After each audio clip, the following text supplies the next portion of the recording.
మీరు hair dye వాడుతున్నారా లేదంటే హెన్నా పెడుతున్నారా? ఈ రెండింటికి ఏంటి డిఫరెన్స్ ఇవాళ డిస్కస్ చేద్దాం. I'm doctor Sudhavani, dermatologist and aesthetic skin care specialist, road number 92 Banjara Hills. So 30s 40sలోకి అడుగు పెట్టగానే తల నెరవడం అనేది మొదలవుతుంది. సో దాన్ని కవర్ చేయడానికి ప్రతి ఒక్కళ్ళు either హెన్నా కానీ లేకపోతే హెయిర్ డైస్ కానీ స్టార్ట్ చేస్తారు. అసలు హెన్నాకి హెయిర్ డైకి ఏంటి డిఫరెన్స్ అనేది చూద్దాం. సో హెన్నా అనేది ప్లాంట్ ప్రోడక్ట్. ఇది ఒక ప్లాంట్ నుంచి వస్తుంది. Henna pH skin pH almost దగ్గరగా ఉంటుంది కాబట్టి ఇది హెయిర్ని ఎక్కువ డ్యామేజ్ చేయదు. అండ్ ఇది ఒక కోట్ లాగా ఫామ్ అవుతుంది. ఇది హెయిర్ని పెనట్రేట్ చేయదు. సో హెయిర్ డ్యామేజ్ తక్కువ హెన్నాకి.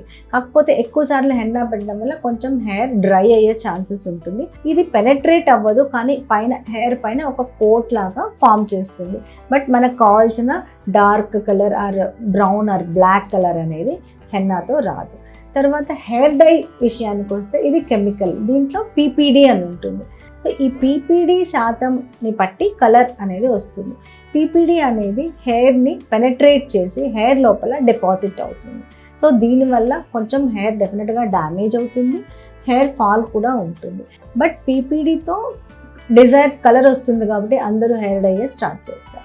సో మార్కెట్లో కొన్ని న్యాచురల్ ప్రోడక్ట్స్ అనేవి దొరుకుతూ ఉంటాయి. లేదు అంటే డార్క్ హెన్నా, ఇలా న్యాచురల్ హెన్నా, ఇలాంటివన్నీ కూడా వీటిల్లో కూడా ఒక్కొక్కసారి PPD అనేది ఉంటుంది. సో మీరు ఇలాంటివి వాడేటప్పుడు PPD కంటెంట్ ఉందా లేదా అనేది చూసుకొని యూ కెన్ స్టార్ట్. ఎందుకంటే కొంతమందికి PPDతో ఎలర్జీస్ అనేది వచ్చేస్తుంది. సో ఫస్ట్ టైం పెట్టినా కూడా కొంతమందికి ఎలర్జీ వస్తుంది, కొంతమందికి 2 years తర్వాత, కొంతమందికి 5 years తర్వాత PPDతో ఎలర్జీస్ అనేవి వస్తాయి. సో PPDతో ఈ ఎలర్జిక్ కాంటాక్ట్ డెర్మటైటిస్ అనేది చాలా common side effect. Hair dye shampoos కూడా ఉన్నాయి. ఇది ఎక్కువ టైం పట్టదు అనేసి చాలామంది యూజ్ చేస్తూ ఉంటారు. బట్ ఈ షాంపూలో PPD క్వాంటిటీ అనేది చాలా ఎక్కువగా ఉంటుంది. సో ఇలాంటివి వాడేటప్పుడు జాగ్రత్తగా అన్నీ చెక్ చేసుకొని యూజ్ చేస్తే better. If you have any queries on this, you can call us, contact us and subscribe our channel.